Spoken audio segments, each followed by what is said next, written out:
हर व्यक्ति अपने जीवन में मान, प्रतिष्ठा, शौर्य, साहस इत्यादि पाना चाहता है।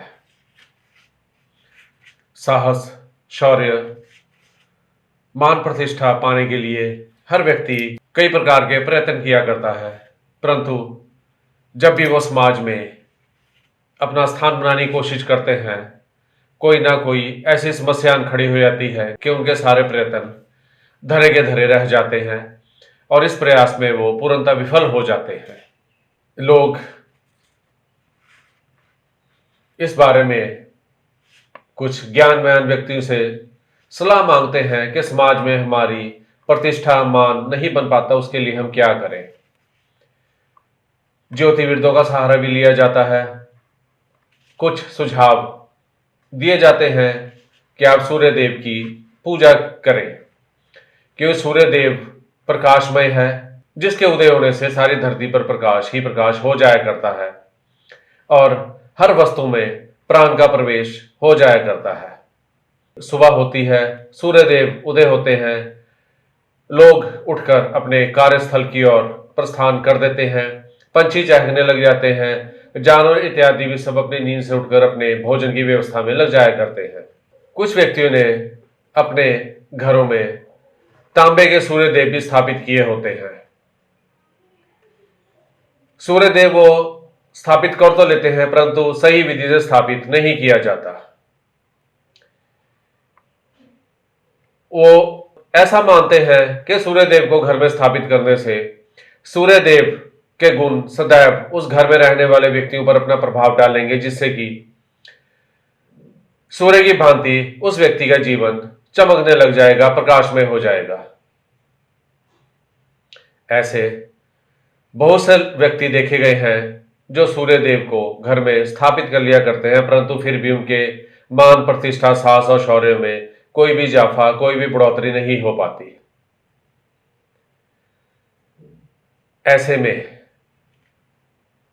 क्या कारण हो सकते हैं कि उस व्यक्ति को सूर्य देव को घर में स्थापित करने का कोई भी लाभ प्राप्त नहीं हो पा रहा, किसी प्रकार की भी लाभ की प्राप्ति ऐसे व्यक्तियों को नहीं हो पा रही।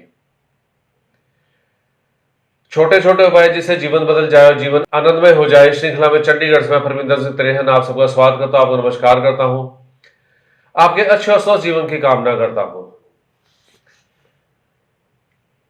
अब यदि तांबे के सूर्य देव घर में स्थापित कर लिए गए हैं परंतु लाभ नहीं दे रहे हैं, तो ऐसे व्यक्ति क्या करें।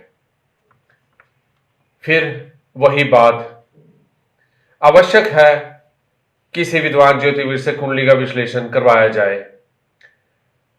क्योंकि यह आवश्यक है विश्लेषण करवाना, क्योंकि सूर्यदेव कुंडली में किसी भी प्रकार से क्षीण हो रहे होंगे, जिस कारण ऐसे व्यक्ति को समाज में मान, प्रतिष्ठा नहीं मिल पाती।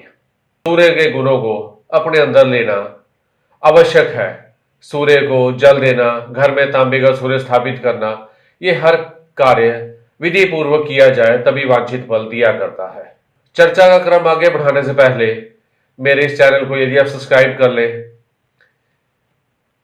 इसे लाइक करें और इसे शेयर कर दें, ताकि ज्योतिष के इस महाविज्ञान के ज्ञान का लाभ आपके साथ साथ अन्य लोग भी उठा सके और उसका पुण्य आप भी प्राप्त कर सकें।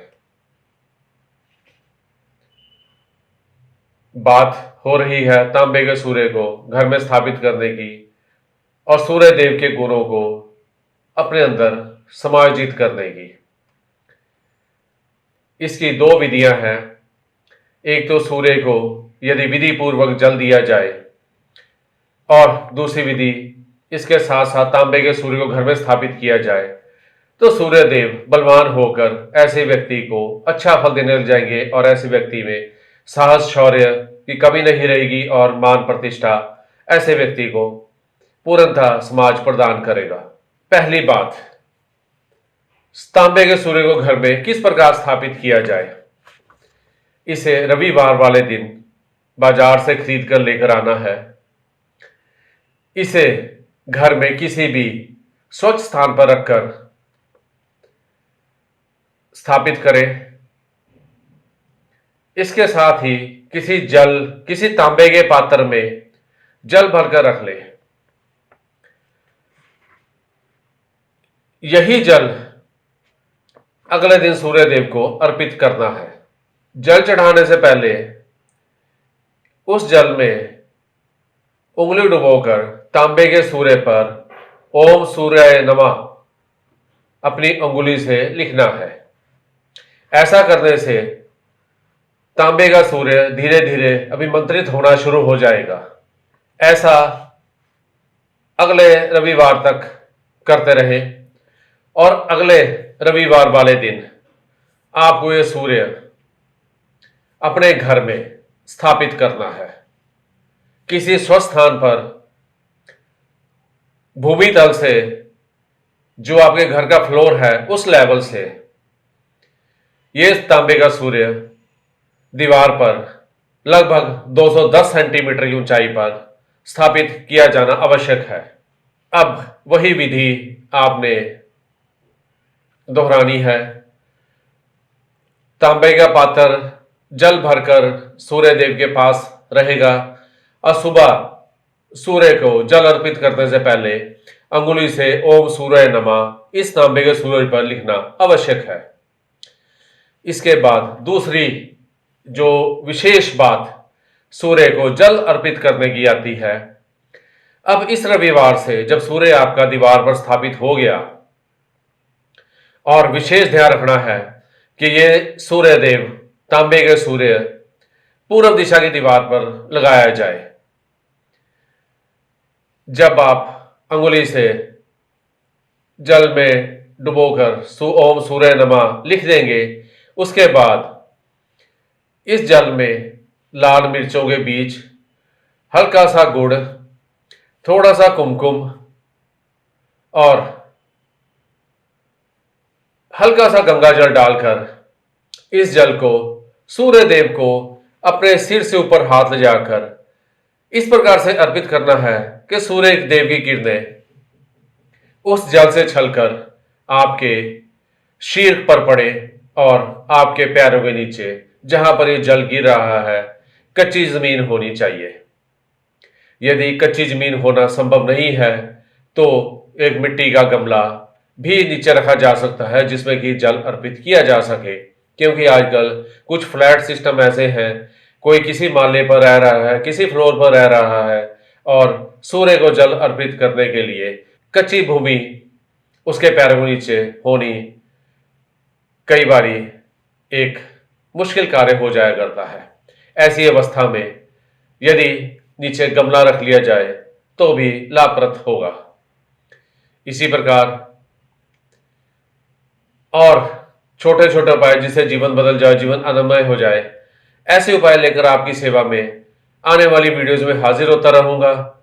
मेरे इस वीडियो को शेयर, लाइक और सब्सक्राइब करें। इन्हें अपने व्हाट्सएप ग्रुप पर, फेसबुक पर, इंस्टाग्राम पर और अन्य सोशल मीडिया जो भी आप लोग इस्तेमाल करते हैं उन पर अधिक से अधिक शेयर करें, ताकि ज्योतिष के इस महाविज्ञान के ज्ञान का लाभ अधिक से अधिक लोग उठा सके और उसका पुण्य आप भी प्राप्त कर सके। क्योंकि कर भला हो भला। आज आप किसी की मदद करेंगे, जो ज्ञान आप प्राप्त कर रहे हैं वो आप दूसरों में भी बांटेंगे, इस ज्ञान का विस्तार होगा और भी लोग लाभ उठाएंगे और उसका पुण्य आपको भी प्राप्त होगा। आने वाली वीडियोस में कुछ और ऐसी रोचक, ज्ञानवर्धक और इस लाभ की प्राप्ति होने से, इसी प्रकार यदि आप समय पर किसी का भला कर देंगे, यदि आप पर कोई मुसीबत आती है, कोई आप किसी समस्या में होते हैं, कोई आपकी मदद करे या ना करे, उस समय कोई और व्यक्ति आपकी मदद के लिए आपके साथ खड़ा होगा और आपका कार्य स्वतः ही पूर्ण हो जाएगा। आने वाली वीडियोस में कुछ और ऐसी रोचक, ज्ञानवर्धक और महत्वपूर्ण जानकारी लेकर आपकी सेवा में एक और नई वीडियो लेकर हाजिर होऊंगा। तब तक के लिए आप सबको मेरा प्यार भरा नमस्कार।